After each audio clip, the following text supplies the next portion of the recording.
Сәлеметсіздер ме? Бүгінгі тақырып 21 ғасыр тіл білімі. Соның ішінде біздер қазақ тіл білімде қазіргі уақыттағы әлемдегі лингвистиканың даму жолдарына тоқталатын боламыз. Қазақ тіл білімі қазіргі зерттеушілердің айтуынша екі бағытта зерттелуде. Біріншісі құрылымдық бағытта, екіншісі антропоөзектік бағытта. Құрылымдық бағытта алдыңғы дәрістерімізден тыңдағандарыңыздай, бұл әрине тілдің функционалдық жағы, яғни қызметтік жағы, екіншісі таза тілдің құрылымдық сипатыменен зерттеледі екен. Ал антропоөзектік бағыт бұл адамның тікелей өзіне байланысты, бұл психологиясы, адамның миындағы өзгешелігіне байланысты зерттейтін нейролингвистикалық бағыт, гендерлік және когнитивтік бағытта зерттеулерін айтады. Тілдің әлеуметтік немесе қоғаммен байланысына қарай пайда болған тіл ғылымының саласы бұл социолингвистика, қазақша әлеуметтік лингвистика. Бұл әрине жаңа емес екендігін тіл тарихынан байқап отырсыздар. Дегенмен қостілділік адамзаттың өмір сүруімен, яғни тікелей тілдердің бір-бірімен қарым-қатынасы, байланыс кезіндегі өзгерістерге, содан бір-біріне әсеріне байланысты болғандықтан әлеуметтік лингвистика ешқашанда ескірмейтін, керісінше дамып отыратын тіл білімінің саласы болып есептеледі.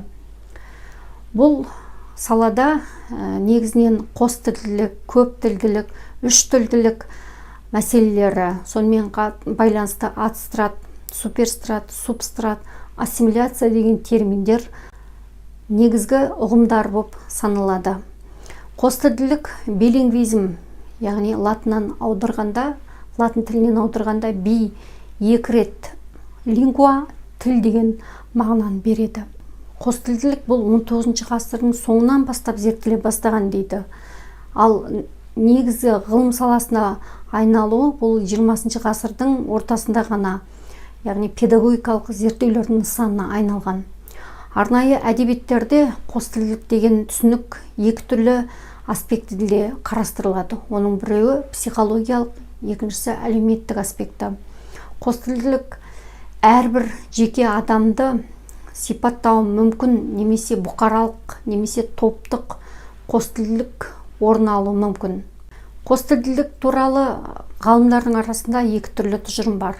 Оның біріншісі тар мағынасында екі тілді бірдей деңгейде меңгеру, яғни жетік сөйлеу.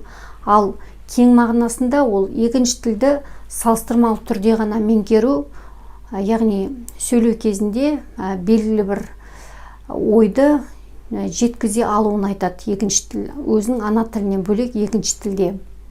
Қазіргі уақытта бізде қостілділік емес, үштілділік идеясы да қолға алынуда. Яғни қазақ, ағылшын және орыс тілдері. Бұған дейін бізде қостілді мемлекет болып саналатынбыз, мемлекеттік тіліміз қазақ тілі, ресми тіл, орыс тілі деп.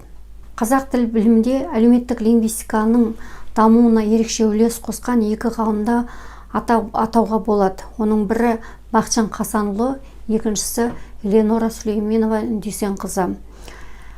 Бақытжан Қасанұлының ана тілі, атамұра және қостілділікке байланысты бірнеше мақалалары, сонымен қатар тілдік қатынас негіздері деген оқу құралдары жарыққа шыққан болатын. Ғалым қостілділіктің негізгі міндеттерін, оның қолданылыстағы сипатын және ана тілінің факторларын толыққанды зерделеп жеткізген. Тұлғаның бір тілде, екі тілде, үш тілде және одан да көп тілде сөйлеуіне байланысты, соныменен бір тілде сөйлейтіндер, бір тілді, екі тілде сөйлейтіндер, қос тілді, үш тілде сөйлейтіндерді, үш тілді, одан көп тілде сөйлейтіндерді көп тілді тұлға деп есептейміз. Сонымен қатар бұл әлеуметтік лингвистикада креол тілдер, пиджин тілдер деген ұғымдар бар. Креол тілдер бұлар бизнес тілі деп аталды, яғни белгілі бір мақсатта сауда саттықты жүзеге асыру үшін арнайы қолдан жасалған жасанды тіл. Көбіне креол тілдер ағылшын тілінен жасалған. Ал пиджин тілдер, бұлар креол тілдерінің негізінде пайда болады. Қарапайым тілмен түсіндіретін болсам, екі ерлі-зайыпты креол тілінде сөйлейді. Яғни жасанды тілде сөйлейді. Олардан туылған бала тура сол жасанды тілін ана тілі етіп алады. Яғни осы ана тіліне айналған процесті пиджиндену деп айтады. Әлемде ана тілі жасанды тілдерден тұратын мемлекеттер жоқ емес. Қазіргі уақытта жасанды тілі ана тіліне айналған, тіпті мемлекеттік тіл деңгейіне дейін көтерілген тілдер өте көп. Ана тілі дегеніміз не? Яғни Бақытжан Қасанұлынша түсіндіретін болсақ, ана тілі ол анасының тілімен бірге шыққан тіл. Егер ұлты қазақ, бірақ баланың тілі орыс тіліне шығатын болса, онда оның ана тілі орыс тілі болады. Егер ана тілі ұйғыр тілі, бірақ тілі орыс тілі болатын болса, оның ана тілі орыс тілі болады. Демек, ананың тілі баланың анасының тілінде сөйлеген тілі болып есептеледі екен. Қазіргі уақытта әсіресе Ресейдің құрамындағы түркі халықтарының, сонымен қатар фин-угор, тағы басқа тілдер семьяларының жоғалып, ассимиляцияға ұшырау процесі жүруде. Ассимиляцияға ұшырау деген сөз, бұл фонетикадағы ассимиляция, яғни дыбыстардың бір-біріне ықпалы емес. Бұл ассимиляция тілдердің бір-біріне ықпалы. Яғни күшті тілдердің құрамына әлсіз қолданысы аз тілдердің сіңісіп жоғалып кетуін айтады екен ассимиляция деп. Ассимиляцияға ұшыраған тілдер Ресейде өте көп. Адстрат бұл қатар өмір сүрген халықтардың бір-біріне әсері. Бұл жерде ешқандай тіл жеңілмейді.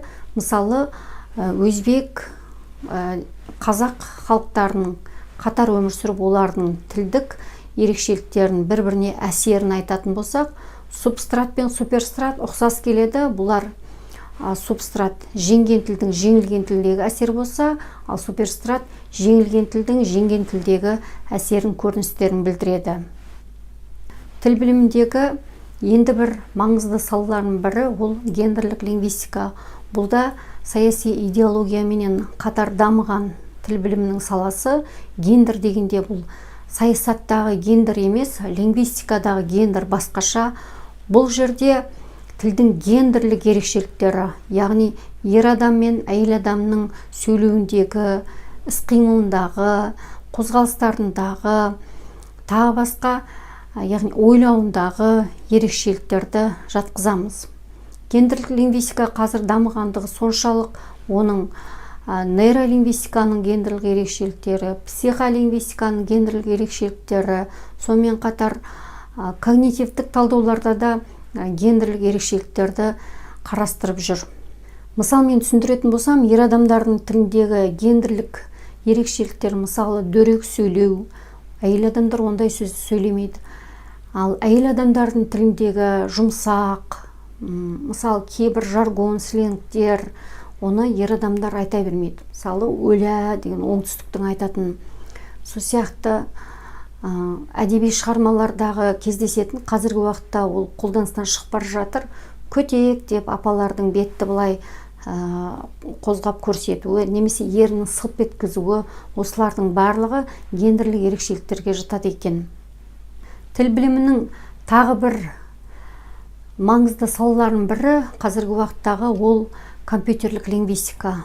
Компьютерлік лингвистика әрине адамның жасанды интеллектісіменен тығыз байланысты. Тіл білімінде машиналық аударманың келуіменен, сонымен қатар түрлі сөздіктердің жасауыменен тығыз байланысты. Компьютерлік лингвистикадағы негізгі проблемалардың бірі қазіргі уақытта сөздіктерді жетілдіру. Қазақ тілінің сөздіктеріне қарап тұрсаңыздар, мүлде жақсы дамымаған, аудармаларды қарайтын болсаңыздар, дұрыс аударылмаған. Сонда бұл жерде аударма жасаған кезде негізгі тілдік рет сақталмайтын көрініп тұр. морфологиялық деңгей, лексикалық деңгей, бұлардың барлығы компьютерлік лингвистикада қамтылуы тиіс мәселелер. Компьютерлік лингвистиканың зерттеу нысанының ішінде ұлттық корпусты, яғни тілдің ұлттық корпусын жасау мәселесі де кіреді. Сонымен қатар бұл пәнді игерген кезде іздеуші роботтардың, краулер боттардың қандай қызмет атқаратындығын, олардың түрлерінің қандай екендігі туралы сөз болады. Сондай-ақ бұл пәнде іздеу роботтары, пау, краулер, бот деп аталады. Бұлардың бәрінің негізгі қызметі бір синонимдес терминдер болып саналады. Яғни осылардың роботтардың қалай жұмыс істейтін, олардың функциялары туралы толыққанды түсіндіріледі. Бұлар барлық ақпараттарды индекстейді. Сонымен қатар олар роботтар жиналған ақпаратты іздеу жүйесінің серверіне жібереді. Онда ол дерек қорға енгізіліп, жылдам іздеу үшін белгілі бір индекс тағайындалады. Беттің индекс кіргенін веб шеберлер тақтасын немесе іздеу арқылы тексеруге болады. Тіл білімі институтының жасаған қазақ тілінің ұлттық корпусының сайтын қарасаңыздар болады. Мұнда 30 миллионға жуық сөз қолданыстар енгізілген. Сонымен қатар іздеген сөз кездесетін сөйлемдер легін шығару, коннокартстан кейінгі лемматизация деген терминдер, яғни коннокартстағы кез келген сөз форманы түбір мен қосымшаға автомат түрде бөлу мәселесі.